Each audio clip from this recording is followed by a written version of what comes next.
우리나라 아빠들의 머스트헤브 아이템 기아 카니발이 미국 IIHS에서 시행한 충돌 테스트에서 가장 낮은 점수인 푸어를 받았습니다. 한 번도 아니고 두 번이나 봤는데 결과는 똑같았어요. 이거 과연 무슨 일일까요?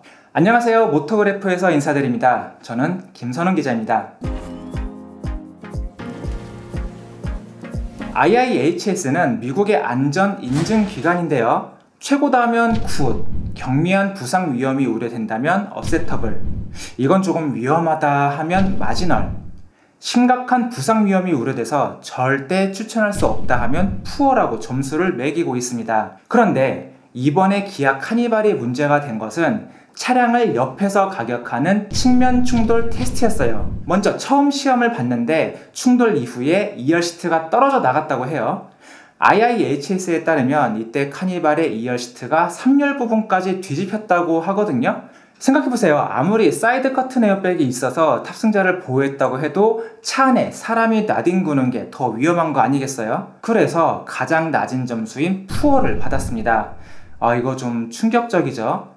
기아에서도 당연히 이 결과를 받았을 거고요. 그리고 2열의 시트레일을 강화시켜주는 작업까지 했습니다.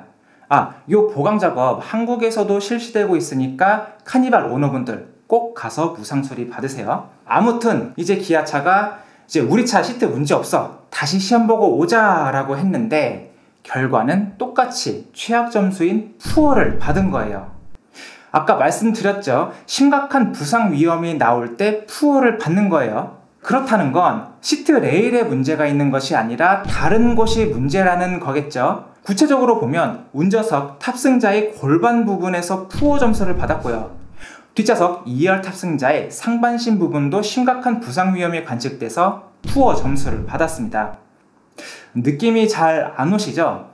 그래서 IIHS에서 구체적인 수치까지 제시를 했는데요. 운전석 중심에 가상의 선을 긋고 옆에 있는 B필러와 거리를 측정한다고 한번 가정을 해볼게요. 옆에서 충격이 쾅 하고 오면 차체가 찌그러지면서 운전석 쪽으로 밀고 들어오겠죠? 그리고 나서 운전석 중심에 가상의 선과 B필러 사이 거리를 측정을 했는데 여기서 카니발은 불과 8cm 정도만 남긴 것으로 나왔습니다. 이거 굉장히 위험하겠죠? 그럼 이게 뭐겠어요? 레일 자체의 문제가 아니라 차량의 측면 구조 강성 자체가 취약했다는 것이 문제입니다. 아시겠지만 카니발 진짜 많이 팔렸잖아요? 우리나라에서 2021년 한 해 동안 73,000대가 넘게 팔렸어요. 작년에는 조금 빠졌는데도 59,000대 넘게 팔렸단 말이에요. 또 카니발 같은 미니밴은 가정용이잖아요. 혼자 타는 경우도 있지만 뒷좌석에 아이들이나 부모님을 모시는 경우도 많을 거란 말이에요. 한국교통연구원에 따르면 2016년 기준으로 전국의 교차로만 5만 개가 넘게 있다고 해요. 정말 그럴 일은 없겠지만 만약 가족을 태우고 교차로를 지나가는데 옆에서 차가 와서 받았다. 이거 정말 생각하기도 싫겠죠? 때문에 이 부분은 제조사 측에서도 조금 심각하게 받아들여 줬으면 좋겠습니다. 그럼 미니밴이니까 다 비슷한 거 아니냐? 기아 카니발의 경쟁 모델이자 우리나라에서도 팔리고 있는 미니밴인 토요타 시에나와 혼다 오디세이의 결과는 다음과 같습니다. 시에나는 측면 충돌 테스트 모든 항목에서 9등급을 받았어요. 오디세이는 세부 항목 중 뒷좌석 탑승자의 상반신과 골반에서 어셋터블을 받았는데 나머지 모두 9등급을 받았습니다. 구체적으로 운전석 시트 중앙부터 B필러까지 거리가 시에나는 19.5cm, 오디세이는 조금 더 먼 24.5cm까지 확보된 것으로 나왔습니다. 겨우 8cm인 카니발이랑 비교하면 확실히 차이가 크죠? 약 10에서 15cm 정도 차이가 나는 건데 이 정도 차이가 생명을 지키느냐 아니냐를 결정한 셈이에요. 예전 카니발 보니까 이때는 점수도 괜찮았는데 왜 지금은 위험하다고 하죠? 라고 생각할 수 있을 것 같은데요. IIHS가 기준을 한 번 더 강화했기 때문입니다. 측면을 충돌시키는 이 기구에 변화를 줬는데요.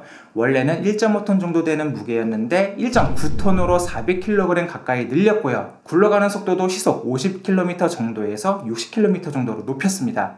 이런 변화를 준 이유는 안전 테스트를 보다 현실적으로 하기 위해서라고 해요. 지금 당장 우리 주위만 봐도 SUV랑 전기차 정말 많아졌죠. 공차 중량 기준으로 소나타 2.0이 1495kg 정도 되고요. 팰리세이드 3.8 가솔린 7인승이 1895kg 정도 됩니다. 시속 50km로 오는 소나타랑 저 덩치 큰 팰리세이드가 시속 60km로 달려오는 거랑 딱 봐도 느낌이 다르죠? IIHS에 따르면 이 변화로 차량 측면이 받는 충돌 에너지는 예전보다 82% 더 많아졌다고 합니다. 거의 2배 강력해진 거예요. 여기에 IIHS가 조사를 해보니까 2019년 기준 미국에서 자동차 사고로 인해 사망한 사람 4명 중 1명은 측면 충돌 사고 때문이었다고 해요. 그러니까 요즘 무거운 차들도 많아지고 측면 충돌로 인한 사망자도 많아지니까 이 부분을 강화했다는 거죠.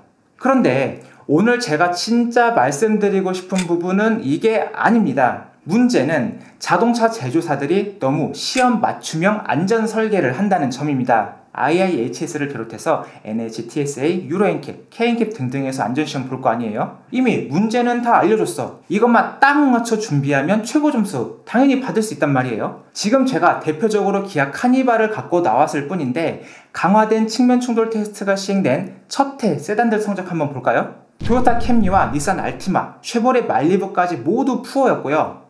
오히려 소나타가 더 좋은 모습을 보여줬잖아요. 너무 맞춤형 설계를 하다 보니까 갑자기 시험 기준이 높아지거나 변형 문제가 나오면 어떤 제조사를 막론하고 죄다 저조한 성적을 받는 것이 지금의 문제입니다. 그리고 이것이 오늘의 주제이자 핵심 내용이고요. 요즘 자동차 제조사들이 여기저기 돈 쓸 테가 너무 많잖아요. 전기차도 개발해야 되고 자율주행도 완성시켜야 되고 요즘은 수소도 해야 되고 그 와중에 공장들은 탄소 중립도 실현시켜야 하고 근데 그래도 안전 성능만큼은 정말 타협하는 모습이 안 나왔으면 좋겠습니다. 다시 기본으로 돌아가서 소비자들 안전부터 제대로 챙길 수 있었으면 하는 바람입니다. 지금까지 IIHS의 안전도 테스트 관련 이야기를 나눠봤고요. 저는 김선홍, 이곳은 모토그래프입니다.